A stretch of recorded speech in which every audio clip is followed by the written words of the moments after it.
तो आज हम बहुत दिनों के बाद किसी कारणवश वीडियो नहीं बना पा रहे थे, तो बहुत दिनों के बाद फिर से जहाँ से छुट्टी हुई थी क्लास वहाँ से शुरुआत कर रहे हैं। हम लोग पढ़ रहे थे खाद्य प्रसंस्करण के बारे में। आज उसके बारे में जानेंगे कि खाद्य प्रसंस्करण उद्योग को में सरकार इसके लिए क्या कर रही है, सरकार इसको बढ़ावा क्यों दे रही है या क्या कारण है इसको बढ़ावा देने का। तो चलिए शुरू करते हैं।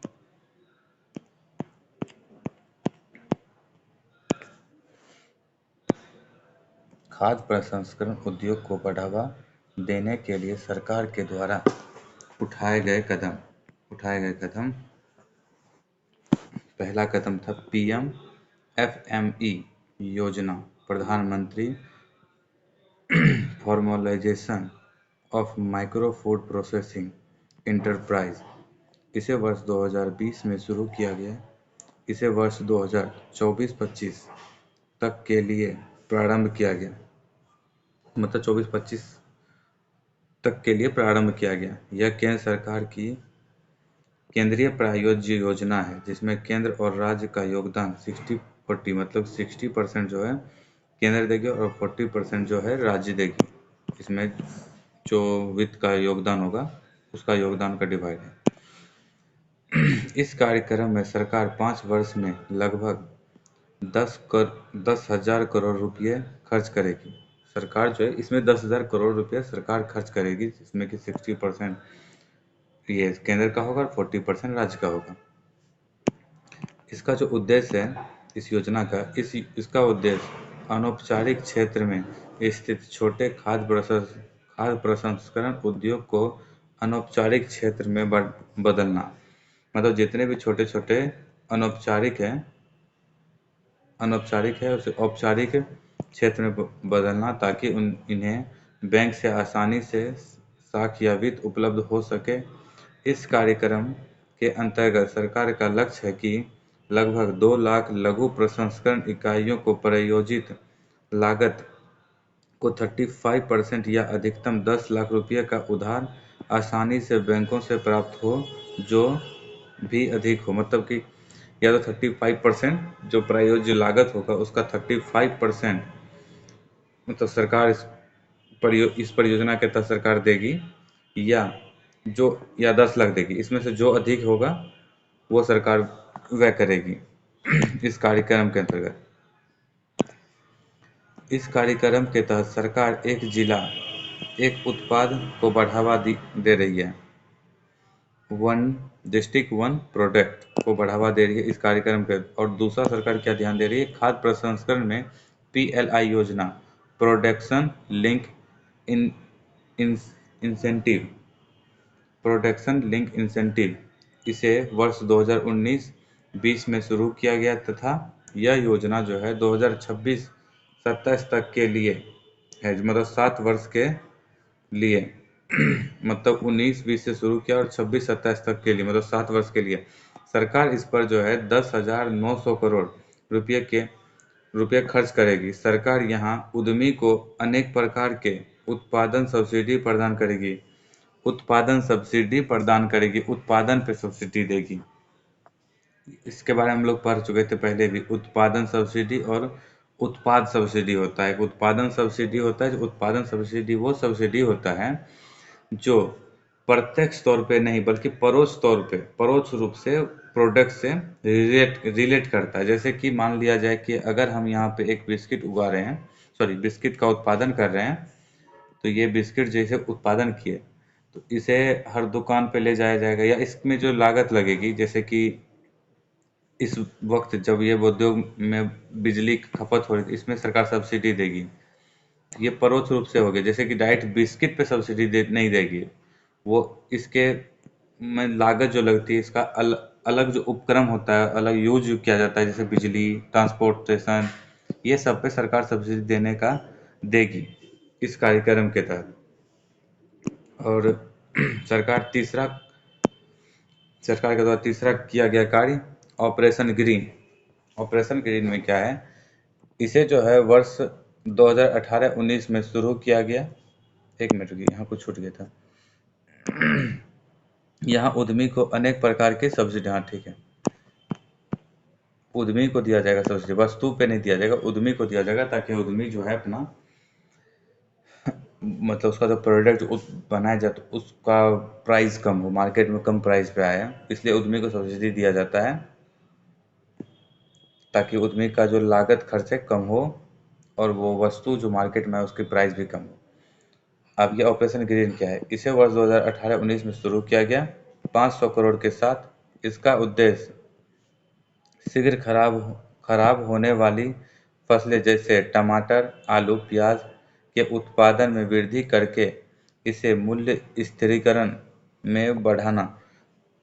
जैसे कि आए दिन हम देखते हैं कि टमाटर, आलू, प्याज, ये टॉप जिसको कहते हैं, टॉप मतलब टमाटो, ऑनियन और पोटैटो, इस सब में जो है ना मूल्य बहुत जल्दी इसका बढ़ता है। इस पे सरकार कंट्रोल करने के लिए उत्पादन में वृद्धि करके इसके मूल्य में स्थिरीकरण को बढ़ावा दे रही है, ये ऑपरेशन ग्रीन के तहत। आए दिन हम देखते हैं टमाटर, आलू, प्याज के दाम कभी बढ़ जाते हैं, कभी घट जा रहे हैं, उसको स्थिरीकरण करने के लिए सरकार ऑपरेशन ग्रीन के तहत इसको लाई है। इसे टॉप कार्यक्रम भी कहा जाता है। वर्ष 2021 में इसका विस्तार अन्य सभी बागवानी फसलों मतलब शीघ्र खराब होने वाले में कर दिया गया है, वर्ष 2021 से कर दिया गया, तथा इसका जो नाम बदलकर टॉप से टोटल कर दिया गया है। टोटल मतलब जितने भी खाद्य पदार्थ जो शीघ्र खराब हो जाते हैं उसके लिए इस कार्यक्रम को शुरू किया गया, और इसमें टोटल सभी वो फसलें जो शीघ्र खराब हो जाती है उसको जोड़ दिया गया इसमें। जबकि जब ये शुरुआत हुआ था तो ये सिर्फ टमाटर, आलू और प्याज के लिए ही सिर्फ शुरू किया गया था। और सरकार का चौथा योजना पीएम किसान संपदा योजना, इसकी शुरुआत जो है 2016 में की गई। तब इसका जो नाम था संपदा योजना था। वर्ष 2017 में इसका नाम बदलकर प्रधानमंत्री किसान संपदा योजना किया गया। इसका जो मुख्य उद्देश्य क्या था? इसका मुख्य उद्देश्य है कृषि उत्पादन को बढ़ावा देना, फसलों की बर्बादी को कम करना, कृषि उत्पादन को बढ़ावा देना, फसलों की उत्पादन कम करना और रोजगार को बढ़ाना। मतलब सरकार इसमें किसानों को बहुत ज़्यादा सुविधा देने वाली है। और यह कार्यक्रम एक अम्ब्रेला कार्यक्रम है जिसके अंतर्गत खाद्य प्रसंस्करण से संबंधित अन्य कार्यक्रम चलाए जा रहे हैं। इसके खाद्य प्रसंस्करण के से संबंधित अन्य कार्यक्रम भी चलाए जा रहे हैं, जिसमें आते हैं मेगा फूड पार्क, एकीकृत कोल्ड चेन योजना ईटीसी। सरकार के द्वारा 5वां श्री अन्न योजना वर्ष 23-24 के बजट में शुरू किया गया, जिसका उद्देश्य मोटे अनाज के प्रसंस्करण को बढ़ावा देना है। सरकार द्वारा 1988 में खाद्य प्रसंस्करण को बढ़ावा देने के लिए खाद्य प्रसंस्करण उद्योग मंत्रालय का गठन किया गया। 1988 में ही खाद्य प्रसंस्करण उद्योग मंत्रालय का गठन हो चुका था। और 7वां क्या था? खाद्य प्रसंस्करण उद्योग। ये जितने भी पढ़ रहे हैं भी, ये सारे खाद्य प्रसंस्करण को बढ़ावा देने के लिए सरकार के द्वारा किया गया कार्य है। जैसे इसमें आगे खाद्य प्रसंस्करण उद्योग में जो है विदेशी निवेश को बढ़ावा देने के लिए सरकार द्वारा एफडीआई की सीमा को बढ़ाकर 100% स्वचालित मार्ग से किया गया है। 100% स्वचालित मार्ग से किया गया है। अब 8वां कार्य खाद्य प्रसंस्करण उद्योग को सरकार द्वारा औद्योगिक लाइसेंस से मुक्त कर दिया गया। मतलब पहले जो 1991 में ये जो था IDRA, ये लाइसेंस देता था खाद्य उद्योग को स्थापित करने के लिए। अब ये लाइसेंस रद्द कर दिया, मतलब लाइसेंस लेना जरूरी नहीं है, आप उद्योग खोल सकते हैं। सरकार द्वारा इस उद्योग में निवेश को बढ़ावा देने के लिए निवेश बंधु पोर्टल को शुरू किया गया।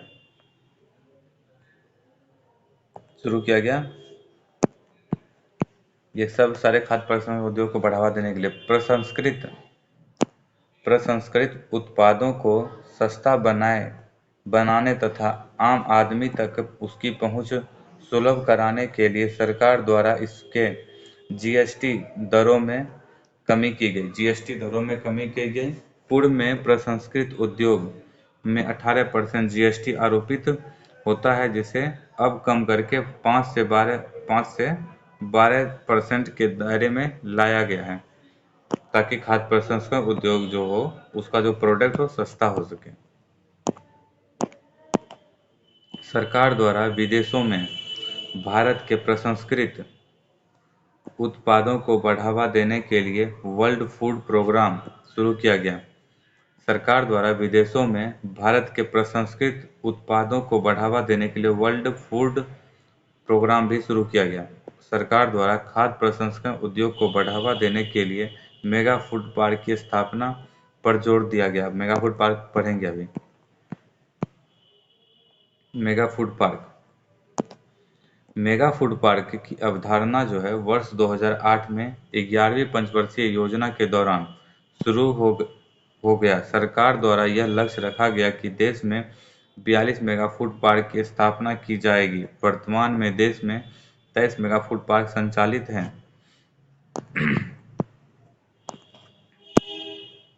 देश का सबसे पहला मेगा फूड पार्क जो है आंध्र प्रदेश के चित्तूर में स्थित किया गया। एशिया का सबसे बड़ा फूड पार्क पतंजलि है। एशिया का सबसे बड़ा food park Patanjali. Mega food park का उद्देश्य देश में खाद्य प्रसंस्करण उद्योग को बढ़ावा देना है। मेगा फूड पार्क क्लस्टर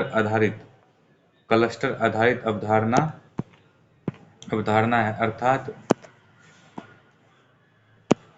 अर्थात एक एमएफपी में कम से कम 30 से 40 खाद्य प्रसंस्करण उद्योग स्थापित किए जा सकते हैं। एमएफपी में अत्यधिक आधारभूत संरचना का निर्माण होता है, जहां अत्यधिक तकनीक के द्वारा प्रसंस्कृत कार्य शुरू किया जाता है। यह हब और स्पोक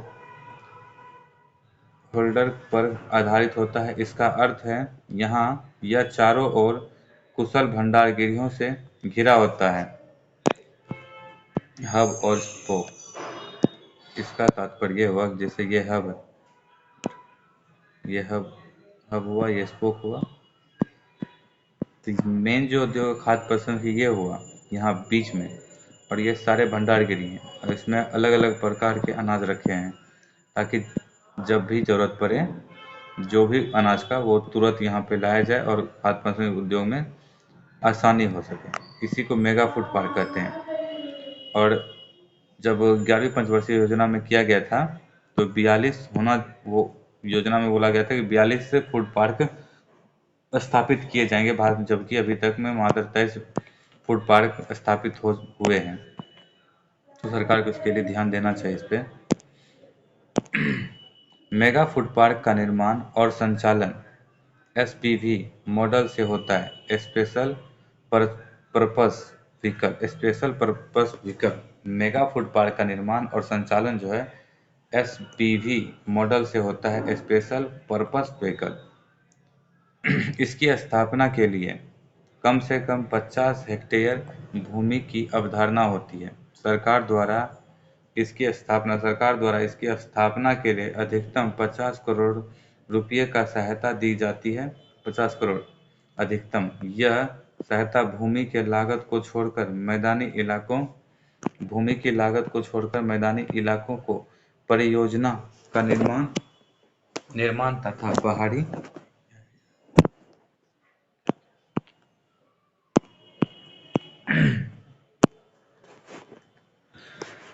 परियोजनाओं का निर्माण 50% तथा पहाड़ी इलाकों में परियोजना का लागत 75% सरकार देगी। मेगा फूड पार्क की कार्यप्रणाली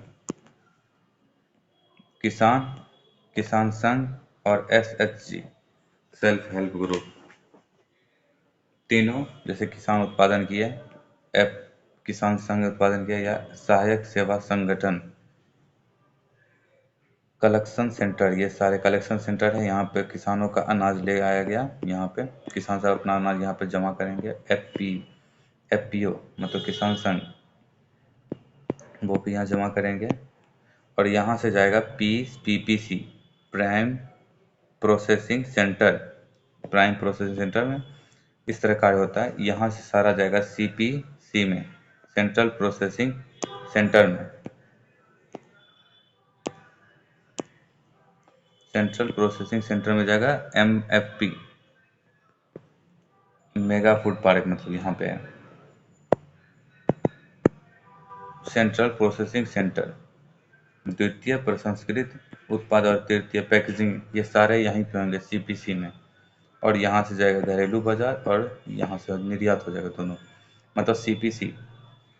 पहले सारे CCC में जाएंगे, कलेक्शन सेंटर में, इसके बाद प्राइम प्रोसेसिंग सेंटर में, और प्राइम जितने भी, मतलब पूरे भारत में बहुत सारे प्राइम प्रोसेसिंग सेंटर होंगे, वहाँ पे जमा होगा और वहाँ से जाएगा मेगा फूड पार्क। मतलब यहाँ CPC से जाता है मेगा फूड पार्क, और मेगा फूड पार्क में होने प्रसंस्कृत होने के मेगा फूड पार्क में द्वितीय प्रसंस्कृत उत्पादन होता है और उसका पैकेजिंग होता है। इसके बाद वो पैकेजिंग होने के बाद घरेलू बाजार और निर्यात दो जगह जाता है, घरेलू बाजार में और निर्यात हो जाता है।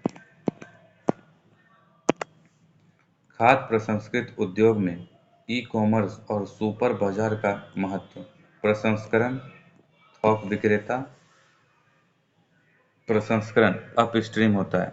अपस्ट्रीम मतलब किसान से जाएगा वहां तक अपस्ट्रीम। इसके बाद नीचे होगा डाउनस्ट्रीम, जब खाने वाले के पास जाता है, इधर डाउनस्ट्रीम। तो किसान यहाँ से प्रसंस्कृत हुआ, फिर थोक विक्रेता के पास गया, रिटेलर के पास जाता है, रिटेलर के बाद उपभोक्ता के पास जाता है। इसमें SCM ई कॉमर्स में यहाँ से डाउन स्ट्रीम होता है, उपभोक्ता के पास जाता है।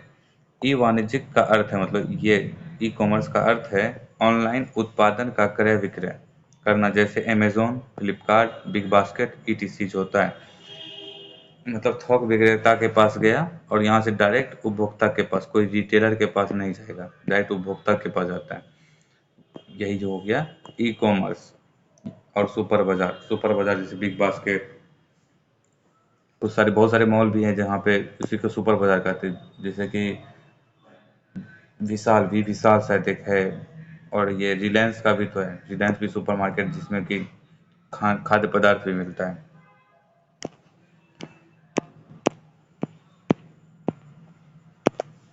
ई वाणिज्यिक SCM की भूमिका। यह SCM तीव्र और प्रभावी बनाता है। यह मध्यस्थों की भूमिका को कम करता है। उपभोक्ता कम कीमत पर प्रसंस्कृत उत्पादन का क्रय कर सकते हैं। उपभोक्ता जो ऑनलाइन आसानी से सामान समीक्षा कर सकते हैं, मतलब समीक्षा मतलब अपनी इच्छा से वस्तु का ऑर्डर कर सकते हैं, जिससे उत्पादन की गुणवत्ता में वृद्धि होती है। समीक्षा में तो यहाँ फीडबैक है, मतलब कि अगर प्रोडक्ट में कोई प्रॉब्लम होता है तो यहाँ फीडबैक दिया जा सकता है। यह खाद्य मुद्रास्फीति को नियंत्रित करता है। सरकार द्वारा ई वाणिज्य में विदेशी निवेश को बढ़ावा देने के लिए FDI की सीमा को 100% सरकारी या अनुमति मार्ग से मतलब अलाउ कर दिया, सरकारी अनुमति मार्ग से। खाद्य प्रसंस्करण में सुपर बाजार की भूमिका। सुपर बाजार फुटकर बाजार होता है। सुपर बाजार होता है, फुटकर बाजार होता है जहां उपभोक्ता कम कीमत पर अपना पसंद की ब्रांड की वस्तु खरीद सकता है। मतलब जैसे रिलायंस का एक फुट मॉल जो होता है, यहाँ पे सब्जी, ये रो सब्जी का होता है, ये रो अनाज का होता है, इसी तरह ये ड्राई फ्रूट का होता है। आप जाइए आराम से पूरा घूमिए, देखिए, इसी को कहते हैं सुपर मार्केट। इसमें अपनी मनपसंद की ब्रांड, जो ब्रांड चाहिए, इसी में कपड़ा भी सब भी होता है रिलायंस का, जो ब्रांड का कपड़ा चाहिए वो मिल जाता है अंदर में। यही होता है सुपर मार्केट। प्रसंस्करण के बाद जाता है थोक विक्रेता, और थोक विक्रेता के बाद रिटेलर, रिटेलर के बाद लेकिन यहाँ प्रसंस्करण से सुपर मार्केट में क्या रूल होता है, सुपर मार्केट में किसान से सीधा लिया जाता है सुपर बाजार में जाता है, और सुपर बाजार से डायरेक्ट उपभोक्ता के पास। मतलब एक तरह से किसान अपना सारा सुपर बाजार से सारा अनाज खरीदती है और यहाँ जाती है, और यहाँ से सीधा उपभोक्ता के पास, मध्यस्थता की कोई जरूरत नहीं होती। सुपर बाजार एक और प्रसंस्कृत इकाई से जुड़ा होता है, तो दूसरी ओर किसानों से प्रत्यक्ष जुड़ा होता है। इसलिए यहाँ बाजार से उपभोक्ता को एक ही स्थान पर अनेक आवश्यक वस्तु सस्ते मूल्य पर प्राप्त हो जाते हैं, जैसे सुपर बाजार, बिग बाजार ईटीसी। सुपर बाजार एक गैर रैखिक बाजार होती है। गैर रैखिक बाजार होती है। बाजार दो प्रकार के होते हैं। रैखिक बाजार, रैखिक बाजार में क्या होता है, किसान से उत्पादन, उत्पादन से प्रसंस्कृत, प्रसंस्कृत थोक विक्रेता और रिटेलर और उपभोक्ता। और गैर रैखिक क्या, सीधा किसान से सुपर बाजार, प्रसंस्कृत, किसान से प्रसंस्कृत हुआ सीधा सुपर बाजार। यहाँ पे क्या होता है, किसान से उत्पादन हुआ, उत्पादन से प्रसंस्कृत, फिर थोक विक्रेता, फिर रिटेलर। लेकिन इसमें गैर रैखिक में ऐसा नहीं होता, किसान से सीधा प्रसंस्कृत उद्योग हुआ, प्रसंस्कृत सीधा सुपर बाजार गया, सुपर बाजार से उपभोक्ता के पास। इस कारण उपभोक्ता को यह बाजार से कम कीमत पर खाद्य वस्तु उपलब्ध करा पाता है। उपभोक्ता प्रत्यक्ष रूप से यहाँ उत्पादन का क्रय कर सकते हैं, अतः यह मध्यस्थों की भूमिका को कम करता है। यह अत्यंत कुशल भंडारगिरी मतलब शीतगृह का उपयोग करता है। जैसे रिलायंस में जाइएगा तो आपको रिलायंस का जो सुपर मार्केट है वहाँ पे सारे जो अनाज होते हैं बहुत अच्छे भंडारगृह के तौर पे रखा जाता है। वहाँ पे सब्जियाँ खराब नहीं होती हैं, जो उत्पादों की गुणवत्ता में वृद्धि करती है। उपभोक्ता को यहाँ विभिन्न प्रकार की छूट दी जाती है, जैसे कि बिग बास्केट सब, ये बिग बाजार सब मॉल में जो होता है छूट नहीं होता है, सेल टाइप का। यहाँ उत्पादन को ब्रांड के आधार पर अलग अलग विभाग के रूप में रखा जाता है। यह उत्पाद विक्रय विस्तृत बिल देते हैं। यहाँ पे उत्पाद जो होता है, जो उसका बिल दी मिलता है, बिल जो मिलता है हम लोग को, बिल भी मिलता है, जीएसटी दिया जाता है सारा।